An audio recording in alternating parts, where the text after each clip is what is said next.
Perkenalkan, nama saya Enda Meliana, MPM 1921911030 dari kelas 2A Penjas. Sebelumnya, terima kasih kepada Bapak Depri Mulyana, SPD MPD, yang telah memberikan saya izin untuk mempresentasikan materi tentang teori dan konsep dasar kurikulum dan pembelajaran. Nah, teori dan konsep dasar kurikulum dan pembelajaran, kita harus mengetahui pengertian kurikulum itu tersebut. Kurikulum adalah perangkat mata pelajaran dan program pendidikan yang diberikan oleh suatu lembaga penyelenggaraan pendidik yang berisi rancangan pelajaran yang akan diberikan kepada peserta pelajar dalam satu periode jenjang pendidikan. Tetapi secara etimologi, kurikulum berasal dari bahasa Yunani, yaitu kuril, yang artinya pelari, dan kure yang berarti tempat berpacu. Nah, dapat diartikan suatu jarak yang harus ditempuh oleh pelari dari garis start sampai garis finish. Kemudian istilah ini digunakan oleh dunia pendidikan. Tetapi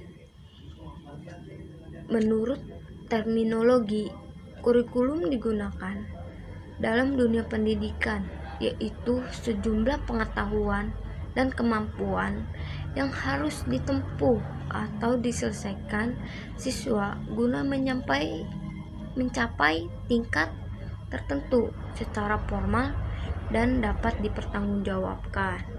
Nah, kurikulum juga menjadi dasar dan cerminan falsafah pandangan hidup suatu bangsa akan diarahkan kemana dan bagaimana bentuk kehidupan bangsa ini di masa depan. Semua itu ditentukan dan digambarkan dalam suatu kurikulum pendidikan. Nah, jadi kurikulum itu sangat penting bagi bangsa Indonesia agar bangsa Indonesia bisa digambarkan ke depannya bagaimana. Nah, selanjutnya saya akan menjelaskan pengertian pembelajaran. Pembelajaran ialah membelajar siswa menggunakan asas pendidik maupun teori. Belajar merupakan penentu utama keberhasilan pendidik menurut Dimyati dan Mujiono. Ada juga pengertian pembelajaran adalah suatu inti dari proses pendidik secara keseluruhan, dengan pendidik sebagai memegang peran utama. Nah, oleh karena itu, proses pembelajaran tidak hanya sekedar transfer ilmu dari pendidik kepada peserta didik, melainkan suatu kegiatan, yaitu terjadinya interaksi antara pendidik dan peserta didik serta antar para pendidik. Jadi, dapat disimpulkan bahwa pengajar adalah untuk bisa merubah pola pikir siswa, di mana tingkah laku seseorang menjadi lebih baik dan sifat menetap sebagai hasil dari latihan dan pengalaman. Mungkin itu pengertian pembelajaran. Nah, sekarang kita akan menjelaskan kaitan kurikulum dan pembelajaran. Kurikulum dan pembelajaran merupakan dua hal yang tidak terpisahkan meski berada pada posisi yang berbeda. Saylor merupakan bahwa kurikulum dan pembelajaran bagaikan Romeo dan Juliet. Jika berbicara mengenai Romeo, maka kita juga akan berbicara masalah Juliet. Romeo tidak akan lengkap terasa tanpa Juliet.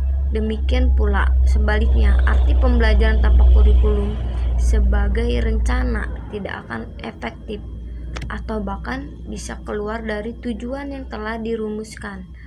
Kurikulum tanpa pembelajaran, maka kurikulum tersebut tidak akan berguna atau tidak teratur.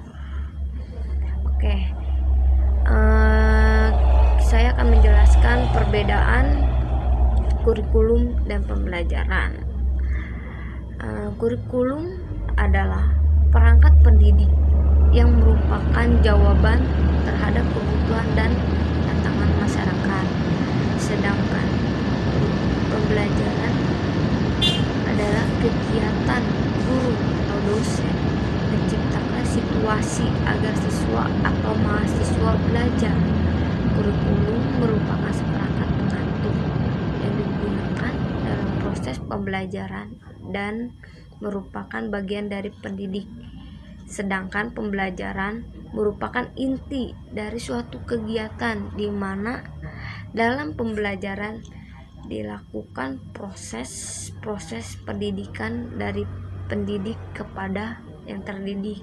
Ya, jadi perbedaannya, jika kurikulum itu berisi rancangan pelajaran, sedang pembelajaran itu guru atau dosen yang memberikan interaksi kepada peserta didik tersebut agar bisa mau belajar dan berinteraksi di dalam kelas. Hubungan kurikulum dan pembelajaran. Kurikulum dan pembelajaran merupakan dua hal yang tidak terpisahkan, meski berada pada posisi yang berbeda. Belajar sebagai kegiatan inti dari pembelajaran memiliki arti modifikasi atau memperteguh kelakuan melalui pengalaman. Yang perlu digarisbawahi dari kalimat memperteguh kelakuan melalui pengalaman ini membuktikan bahwa sebagai kegiatan inti pembelajaran dipengaruhi oleh kurikulum yang merupakan rancangan pengalaman belajar. Model ada dua, model dualistis kurikulum dan pembelajaran. Berdiri sendiri, kurikulum yang harus menjadi pedoman dalam pelaksanaan pembelajaran tidak tampak. Begitu juga dengan pembelajaran yang seharusnya dapat dijadikan tolak ukur mencapai tujuan kurikulum tidak tercapai. Model kedua, model berkaitan. Kurikulum dengan pembelajaran saling berkaitan. Pada model ini ada bagian kurikulum yang menjadi bagian dari pembelajaran, begitu juga sebaliknya.